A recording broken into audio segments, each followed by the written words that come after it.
چھوٹے بھائی کی بڑے بھائیوں نے چغلی کی۔ مخلوق تو فنکار ہے اس درجے کی فن میں، سنگے درے کعبہ سے اصنام تراشے۔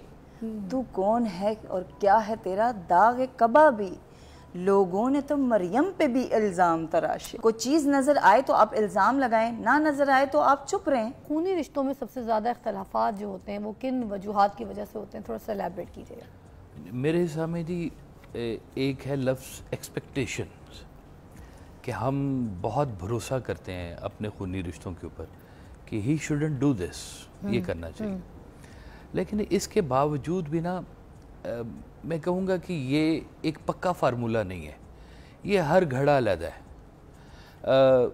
کچھ جو بھرے ہوئے گھڑے ہوتے ہیں نا جی، وہ بہت تحمل مزاجی سے ڈیل کرتے ہیں۔ ہر انسان کی نا اپنی ایک کوڈ ہے، ہر انسان کا اپنا دیکھنے کا ایک نظریہ ہے۔ ہر کوئی بری چیزوں کو اس طرح سے برا فیل نہیں کرتا جس طرح سے باقی سب کرتے ہیں۔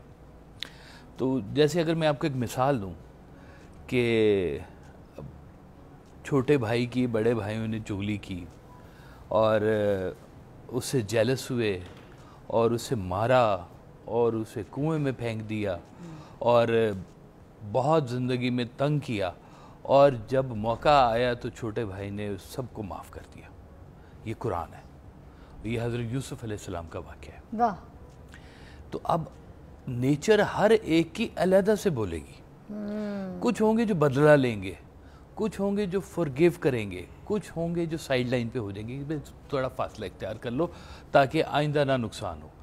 تو دیکھیں، حالات واقعات زندگی میں یہ ممکن نہیں ہے کہ اتار چڑھاؤ نہ آئے۔ ایسے کچھ رشتوں میں یہ بھی کہا جاتا ہے نا کہ اس کا بھائی ایسا تھا، یہ بھی ایسی ہوگا، جی اس کے سارے بھائی ایسے ہیں، یہ کیسے اچھا ہو سکتا ہے؟ یہ بات ہوتی ہے نا؟ جی ہوتی ہے، ایک جنرل امپریشن آتا ہے کہ بھئی خاندانی طور پہ کچھ چیزیں ٹریول کرتی آ رہی ہیں، ڈی این اے ٹریول کرتا آ رہا ہے، تو اسی طرح سے کہتے ہیں اگر کوئی اچھا ڈی این اے آ رہا ہے تو بھئی اس کے آگے بیج بھی اچھے ہوں گے جی، اچھی نسل آ رہی ہے، گھوڑے کی اچھی نسل آ رہی ہے، گھوڑے کی اچھی نسل آ رہی ہے۔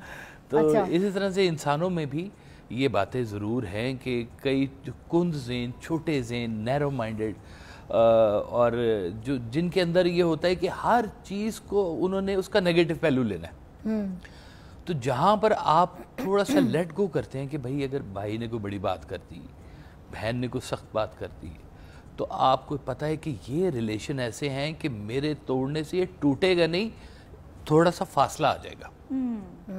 معذرت کے ساتھ ادھر میں ایک اینگل ڈسکس کرنا چاہوں گی فضا۔ ایک شعر سے آغاز کروں گی۔ ایک ایسی سچویشن آ جاتی ہے جہاں خونی رشتے ہی ایک سرٹن نیگیٹو بیہیویئر شو کرتے ہیں۔ شعر ہے: مخلوق تو فنکار ہے اس درجے کی فن میں، سنگے درے کعبہ سے اصنام تراشے۔ تو کون ہے اور کیا ہے تیرا داغ کعبہ بھی، لوگوں نے تو مریم پہ بھی الزام تراشے۔ ایک ایسی سچویشن ہے جہاں خونی رشتے ایک خونی رشتے کے اوپر بہتان لگاتے ہیں۔ اب آپ مجھے یہ بتائیے کہ اس سچویشن میں بہتان لگانے والے کا کیا جذبات ہوں گے؟ کیا وہ کہے گا یہ میری ماں ہے تو مجھے معاف کر دینا چاہیے؟ معافی دینے کا جو پروسیس ہے فضا، وہ کیا ہے؟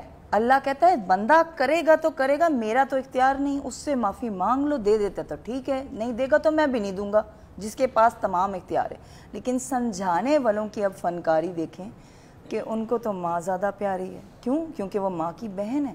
اب ان کو ماں کی بیٹی نہیں اچھی لگتی اتنی جتنی ماں اچھی لگ رہی ہے، تو وہ اس کی طرف انکلائن ہو کے کہیں گے بیٹا ماں کو معاف کر دو۔ گناہ کیا ہے ماں کا؟ کہ وہ بیٹی پہ بہتان لگا رہی ہے۔ اور ایکسپیکٹیشن سوسائٹی کی ہر رشتے کی ارد گرد، باقی تمام پورے خاندان کے خونی رشتوں کی ہے کہ بیٹی ماں کو معافی مانگے بغیر اس الزام پہ معاف کر دے۔ کیوں؟ اگر آپ کی عمر بڑی ہے تو آپ ٹھیک ہیں، اور اگر آپ کی عمر بڑی ہے تو خدا ہر وقت آپ کے لیے حق میں رشتہ مطلب فیصلہ کرے گا؟ کیا قرآن میں فضا میرے لیے sins are genderless, ageless? اللہ نے قرآن میں کہیں نہیں کہا اگر بوڑھے گناہ کریں گے تو یہ سزا، اگر جوان کریں گے تو یہ سزا۔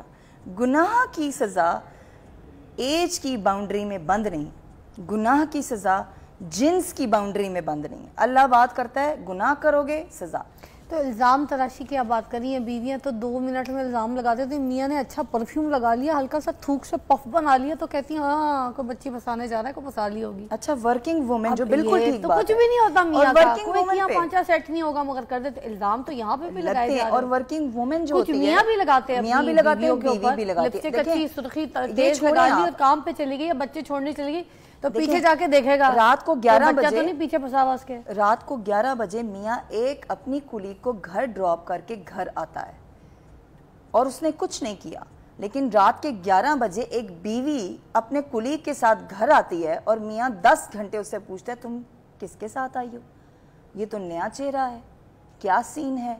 سوال ایسے ہاں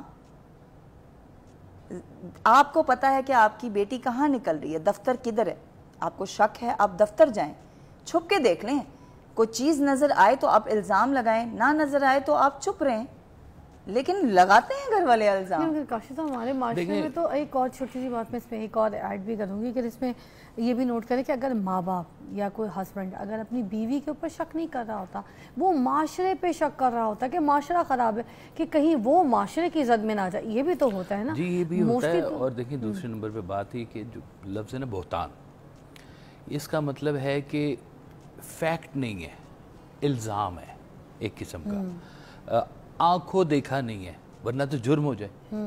ٹھیک. اور اللہ اتنا غفور الرحیم ہے کہ اس نے گناہ ماتھے پر نہیں لکھے لوگوں کے. یہ ہمارے شک ہوتے ہیں کہ یہ گناہ ہے، ایسے تو ہم یہ دیکھتے ہیں کہ گناہ اور ثواب جو ہے نا یہ اللہ کے ہاں ہے. ہاں اچھا کئی ایسے لوگ ہیں جن کی جوانی کے اوپر بہتان لگے ہیں، الزامات لگے ہیں، لیکن ایک وقت میں وہ ایسے کھڑے ہوئے تھے کہ جو لوگ ہیں وہ انگلیاں منہ میں دبا کے پھرتے تھے کہ اب ہم اس کو کیسے قابو کریں، یہ تو ہماری رینج سے بھی باہر ہو گئے. اللہ تعالیٰ انصاف دیتا ہے یہیں پر، اور وہ ایک وقت ایسا آتا ہے کہ وہ آپ کو انہی لوگوں کے سامنے اتنا طاقتور کھڑا کر دیتا ہے کہ وہ دیکھتے رہ جاتے ہیں کہ یہ کیا ہے. ایسا ہے. تو اب جنہوں نے الزام لگائے، جنہوں نے بہتان کیا، انہوں نے اللہ کے ہاں جھوٹ باندھا. اللہ کے ہاں انسان کو تکلیف تو ہوئی سو ہوئی، لیکن اس کا ریوارڈ اللہ دینے والا ہے.